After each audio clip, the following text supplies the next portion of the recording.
اسلام آباد ایک بار پھر آپ کو لیے چلتے ہیں، نیوز کانفرنس کر رہے ہیں شوکت ترین۔ چند ہفتوں میں کیا کچھ کیا ہے اور اس کے کیا ریزلٹس ہیں۔ پہلی بات تو یہ ہے پیٹرولیم ریلیف، اور وہ جو ہم لوگوں نے بجلی کی قیمتوں میں ریلیف دی ہے، یہ جو پیکج اناؤنس کیا تھا فروری 28 کو، اس سے پہلے بھی جو حکومت تھی وہ سیلز ٹیکس اور پیٹرولیم لیوی کے مد میں تقریباً 39 بلین ہر فورٹ نائٹ کو سبسڈی دے رہی تھی، اور وہ اگر آپ سمجھیں تو یہ تقریباً 78 ارب مہینے کا بنتا ہے۔ تو اس میں اب ایڈیشن ہو گئی ہے، اور وہ جو ایڈیشن ہے وہ تقریباً 13.9 بلین پر فورٹ نائٹ ہے، یا اس کو آپ ایڈ کر لیں مہینے کا کر لیں تو 27.5 یہ ہو جاتا ہے۔ تو تقریباً ہم 104 ارب روپیہ جو ہے پیٹرولیم اور ڈیزل کی مد میں عوام کو سبسڈی دے رہے ہیں، کیونکہ ہم یہ سمجھتے ہیں کہ پیٹرول کی پرائسز جو ہیں ان ریئلسٹکلی زیادہ ہو گئی ہیں، اور اس میں جو وجوہات ہیں وہ آپ سب کو معلوم ہے دنیا میں کیا ہو رہا ہے۔ پہلے کووڈ کا اور اس کے بیچ میں یہ سپلائی ڈسرپشنز تھیں، اور اب یہ یوکرین اور روس اور یوکرین کی جو جنگ ہے اس کی وجہ سے ہم نے پی ایل کو بھی کم کیا، اور سیلز ٹیکس بالکل صفر کر دیا۔ تو ایک تو یہ چیز ہے کہ ہم اتنا بڑا جو بوجھ اٹھا رہے ہیں وہ عوام کی خاطر اٹھا رہے ہیں، اور میرے خیال میں یہ جو ہے پوری طریقے سے عوام کو اس کی خبر نہیں تھی، تو میں نے کہا یہ بھی دے سکتے ہیں۔ الیکٹریسٹی پہ پرائم منسٹر نے کہا ہے کہ جو بھی بل ہوگا، اور اسپیشلی اپ ٹو 700 یونٹس جو استعمال کر رہے ہوں گے، 5 روپے فی یونٹ ان کی اس میں سے ڈیڈکشن ہو جائے گی۔ یہ جو ہے یہ ہمیں کوئی تقریباً اس کا جو ہدف ہے وہ اگلے 4 مہینوں میں 136 ارب روپے کی ہمیں اس پہ بھی ہمیں سبسڈی دینی پڑے گی۔ پھر ایک بہت بڑا ایک پیکج دیا گیا جس کو آپ انڈسٹریل ریلیف پیکج کی بات کر رہے ہیں۔ ہم نے یہ کہا کہ انڈسٹری جو ہے جب تک ایکسپینڈ نہیں ہوگی اور ماڈرنائز نہیں ہوگی تو آگے ہم نہیں بڑھ سکتے۔ اس وقت ہماری لارج اسکیل انڈسٹری تو کافی اچھی جا رہی ہے، لیکن اوور آل جو انڈسٹریل گروتھ اور بھی بڑھنی چاہیے۔ تو اس میں ہم نے کہا کہ اگر آپ کے پاس پیسے ہیں اور آپ نے پہلے اس پہ ایمنسٹی نہیں لی ہوئی، اور اگر آپ جو یہ اس کو آپ انویسٹ کرنا چاہ رہے ہیں انڈسٹریل یونٹ میں، تو آپ کر سکتے ہیں۔ منیمم جو ہے 5 کروڑ ہے، اور اس کو 2024 کے جون سے پہلے آپ کو یہ فیکٹریاں لگانی پڑیں گی۔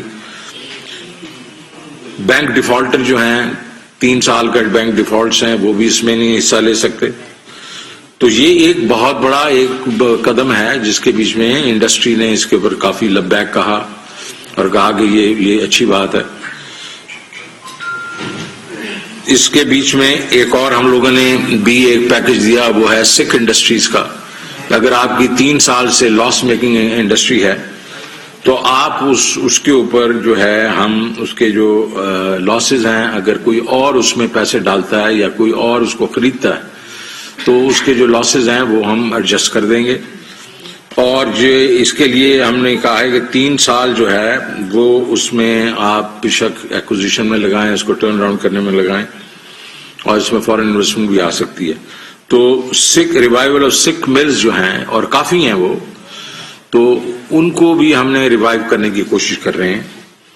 اور تیسرا یہ پیکج تھا کہ اوورسیز انویسٹرز جو ہیں، ہمارے پاس ای پی زیز بھی ہیں، ہمارے پاس اسپیشل اکنامک زونز بھی ہیں، لیکن اگر آپ نان ریزیڈنٹ پاکستانیز ہیں، آپ انویسٹ کرنا چاہتے ہیں، باہر سے پیسے لے کے آنا چاہتے ہیں، تو آپ کہیں بھی کر سکتے ہیں، اور 5 سال کے آپ کو ٹیکس ہالیڈے ہے۔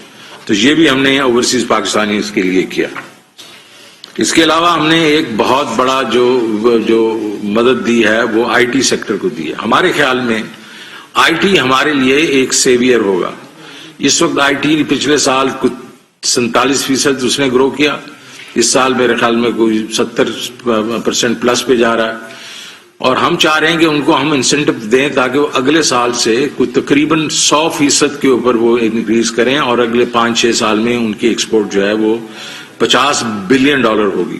یہ جو گیپ ہمارا ہے امپورٹ ایکسپورٹ کا, اس کو کافی حد تک یہاں اس سے ہی ہم پورا کر سکتے ہیں, بیکاز آپ کی ایکسپورٹ اگر جو ٹریڈیشنل ایکسپورٹ ہے وہ 25, 27, 28% بڑھ رہی ہے, تو اس سے یہ گیپ بڑی دیر لگے گی اس کو پورا کرتے ہوئے. اسی سے ہم نے تو اس میں ہم نے کافی اس میں وہ دی ہیں مراحت دی ہیں, اور اس کے بیچ میں ہم نے بیسکلی کیپٹل گینز ٹیکس کو زیرو کر دیا 5 سال کے لیے. ہم نے ان کی جو اوور آل ٹیکسیشن ہے اس کو زیرو کر دیا ہے. ہم نے یہ کر دیا کہ یہ فارن کرنسی اکاؤنٹ کھول سکتے ہیں, تو اس میں پیسے لا سکتے ہیں, لے جا سکتے ہیں. یہ ساری چیزیں جو ہیں ہم لوگوں نے اسٹیٹ بینک کے ساتھ مل کے ان کو یہ فری لانسرز وغیرہ, ہمارے خیال میں فری لانسر جو ہیں پورے پیسے واپس نہیں لے کے آ رہے, بیکاز جب فارن کرنسی اکاؤنٹ کھولتے ہیں تو 35% وہ صرف رکھ سکتے ہیں, باقی ان کو روپے میں لے کے کرنا پڑتا ہے. یہ چیزیں جو ہیں ان کے لیے جو ہے وہ مشکل ہے, تو وہ ہم نے کر دیا ہے. اور آئی ٹی کو ہم ہم ایکسپیکٹ کر رہے ہیں کہ اس کی وجہ سے یہ آئی ٹی ایکسپورٹ ہماری بڑھیں گی. اس کے بعد ایک بڑی چیز ہوئی ہے جو کہ کسی نے کیپچر نہیں کی تو ہے, لیکن میرے خیال میں اس کی ذرا کوئی مطلب ہم لوگوں نے اس کو ایک قسم سے نہیں زیادہ آگے کیا, اور اس کی وجہ سے ہمارے انٹرنیشنل بانڈ پرائسز بھی تھوڑا فرق پڑا ہے کہ ہمارا ٹریڈ ڈیفیسٹ جو ہے وہ گرا ہے. وہ پچھلے مہینے بھی گرا تھا, لیکن وہاں کوئی ہماری انسٹیٹیوشن سیلز ہوئی تھی, امپورٹس ہوئی تھی, جس کی وجہ سے وہ آپ کا کرنٹ اکاؤنٹ ڈیفیسٹ بڑھا. اور لیکن ابھی فیبرری کے بیچ میں جو ٹریڈ ڈیفیسٹ ہے وہ 3.1 بلین پہ چلا گیا. یہ پری کووڈ کے جو کووڈ کے زمانے میں جو تھا اس پہ چلا گیا, اور یہ پچھلے مہینے سے کوئی تقریباً 28% کم ہوا ہے, اور اس سے پچھلے مہینے سے کوئی 35% کم ہو گیا. تو 3.1 اگر بلین کا اگر آپ کے پاس ہے, اور تقریباً 2.5 بلین کی اگر آپ ریمیٹنسز ہیں, تو آپ کا جو تقریباً اس میں اگر اس میں ایف ڈی آئی نام بھی استعمال کریں وہ بلو دی لائن ہے, تو آپ کا جو ٹریڈ ڈیفیسٹ ہے 500-600 بلین پہ آ گیا. تو یہ جو ہم جو بہت لوگ کہہ رہے ہیں کہ ہم بیسیکلی پتہ نہیں ہم پھٹ جائیں گے, تو وہ تو کچھ اور ہی چیزیں بتا رہی ہیں. اور اگر فیبرری میں بھی اس طریقے سے اگر انسٹیٹیوشنل جو امپورٹس ہیں اس کو ہٹا دیا جائے کہ اس وقت بھی یہی حساب تھا. تو میرے نزدیک یہ بڑی خبر تھی, اور اس کو ہم لوگوں نے اجاگر نہیں کیا. ہماری منسٹری آف کامرس وغیرہ کو چاہیے تھا کہ یہ آپ لوگوں کے ساتھ اس کے اوپر ڈیٹیل اور یہ وہ کرتے, تو میں نے کہا میں ہی کر دیتا ہوں. اب چوتھی چیز جو ہے وہ انفلیشن ہے. انفلیشن جو ہے وہ جنوری کے بیچ میں انفلیشن جو ہوئی وہ ہماری تھی 13% کے قریب, 12.95% ہے جو بھی. وہ اس مہینے جو گر کے 12.2% ہوئی جو فیبرری میں, لیکن اس میں ٹماٹر اگر ہٹا دیے جائیں, ٹماٹر کا ایک بہت بڑا ایلیمنٹ آیا کیونکہ بدین میں کراپ جو ہے فروسٹ کی وجہ سے خراب ہو گئی, اور وہ کوئی 195% بڑھ گئی. وہ اگر آپ اس کو ہٹا دیں تو جو آپ کی جو انفلیشن ہے وہ 10.8 پہ آ جاتی ہے. 10.8% انفلیشن کا مطلب یہ ہے کہ آپ کا 2.2% انفلیشن جو ہے وہ نیچے گئی ہے ایک مہینے میں. اس میں بیس افیکٹ ہے, اور کیونکہ میں ایک پروفیشنل آدمی ہوں اور میں آپ کو کوئی ایسی چیز نہیں کہوں گا جو غلط بیانی کروں, اس کا زیادہ تر تو بیس افیکٹ ہے, ٹھیک ہے جی. اور لیکن ایک اور چیز جو ہوئی ہے اور وہ ہمیں کیپچر کرنی چاہیے کہ نومبر سے لے کے فیبرری تک 4 مہینوں میں آپ کی انفلیشن فلیٹ ہے. ایک مہینے میں 0.4% نیچے گئی ہے, پھر 0.4% اس مہینے بڑھی ہے, پھر ابھی 0.6% بڑھی, تو اس کو فلیٹ ہے. اس کا مطلب یہ ہے کہ اس وقت جو ہے اگر جو انٹرنیشنل جو کموڈیٹی سائیکل چل رہا ہے اس کو اگر بیچ میں سے نکال دیں تو جو ڈومیسٹک پرائسز ہیں اس کو ہم نے کنٹرول میں کیا ہوا ہے. اس میں صرف اگر پیٹرول, ایڈیبل آئل, یہ باقی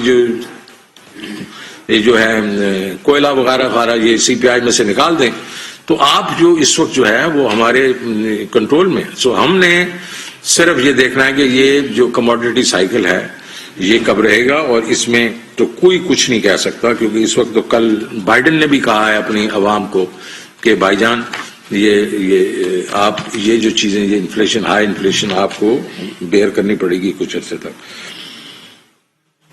ایک اور چیز جو ہوئی ہے, جو میرے خیال میں پریس کانفرنس ہوئی تھی اور وہ پوری طریقے سے میرے خیال میں کیپچر نہیں ہوئی, وہ ہے کہ اوورسیز جو انویسٹرز ہیں, OICCI نے سروے کرتے رہتے ہیں ہر سال, ہر دوسرے سال. تو انہوں نے ایک پریس کانفرنس کی اور انہوں نے کہا ہے کہ وہ 207 کمپنیاں ہیں, 212 سے انہوں نے $18.5 بلین اس ملک میں انویسٹ کیا. سو میجر انویسٹرز ہیں پاکستان. انہوں نے کہا اس ریجن میں جو 10 ملک انہوں نے کیے ہیں, جس میں فلپینز ہے, انڈیا ہے, پاکستان پورے میں, جس میں چائنا بھی ہے, جب تک انڈسٹری ایکسپینڈ نہیں ہوگی, ہماری گروتھ نہیں ہوگی. حکومت عوام کی خاطر بڑا بوجھ اٹھا رہی ہے. پیٹرول کی قیمت میں مسلسل اضافہ جاری ہے. ریوائیول آف سک ملز پر بھی حکومت کام کر رہی ہے. ایسا کہنا ہے وزیر خزانہ شوکت ترین کا, جو کہ پریس کانفرنس کر رہے ہیں.